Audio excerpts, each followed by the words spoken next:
Hello. So now let's give you a peek inside my crazy brain. We're going to talk about using the DFAM as the clock, or as the thing that drives all the other things in a setup. So let's start with basics. I just have this pattern programmed into the DFAM.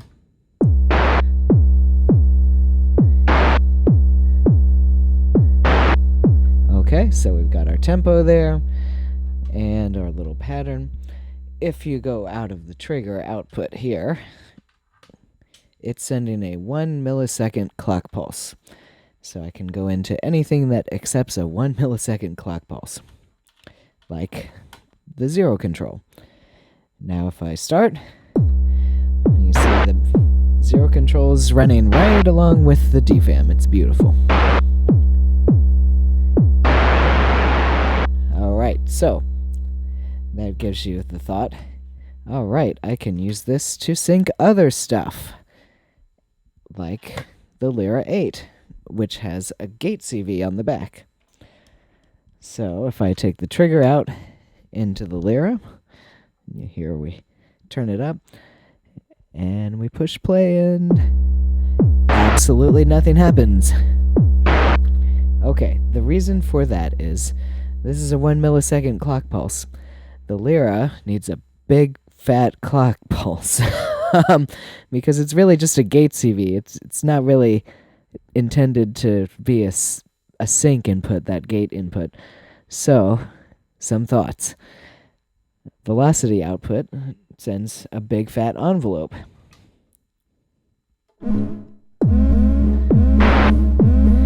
there we are. And now we can have lots of fun with the fast switches here.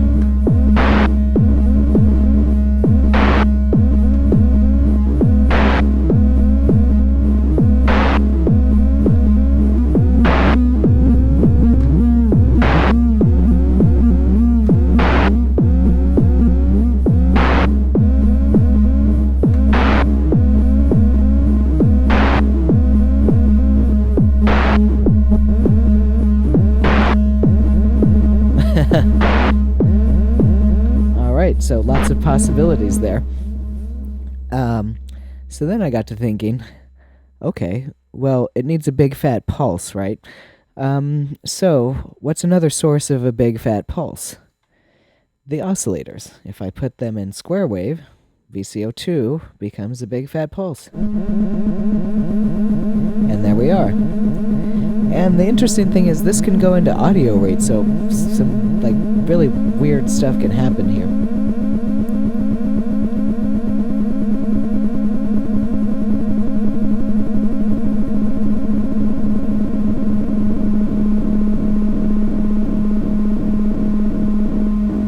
And you'll hear at a certain point we sort of exceed the voltage of what the Lyra can handle.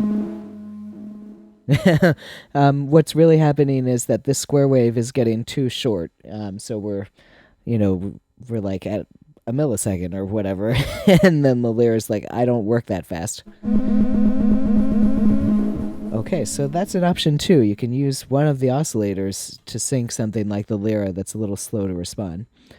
So then I got to thinking, okay, well, that's kind of cool because I can make each note responsive to each other. If the DFAM plays a note, the Lyra gate opens. And I thought, okay, well, what if we want them not to necessarily work synchronously like that? So we can drive a sequencer like the zero control. We can take the big fat gate out of the zero control. And now we have some gates to use.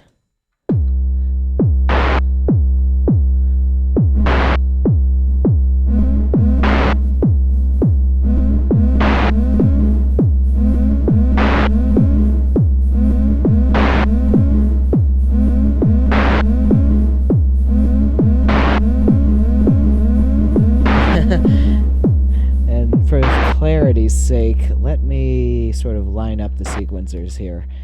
So step 1 and step 1. Here we go.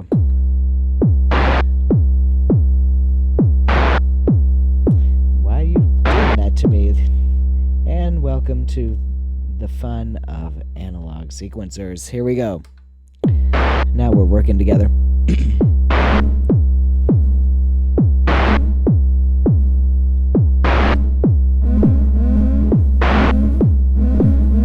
And then obviously, you know, we can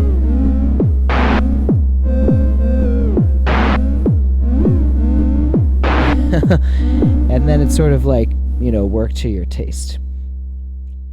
One final thought. The DFAM has an output, a VCA output.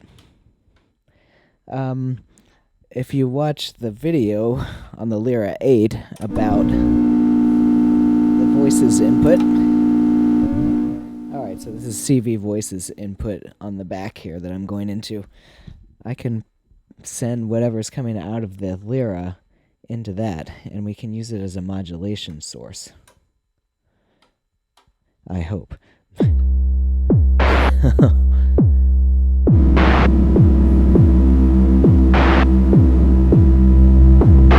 Oh, yeah. Let me use the lower oscillators.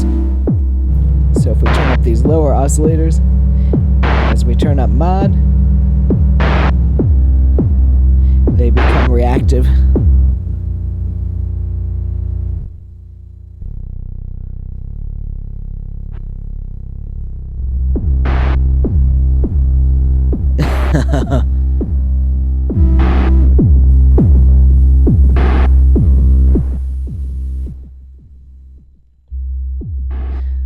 Okay, let me mute on the mixer here. Okay, so now you're actually only hearing the Lyra-8 output now. This just got all crazy. Alright, so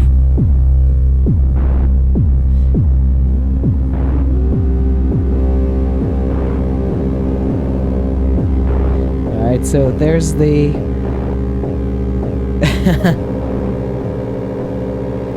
there's the DFAM as a modulation source for the Lyra. So I hope that gives you some ideas to play with.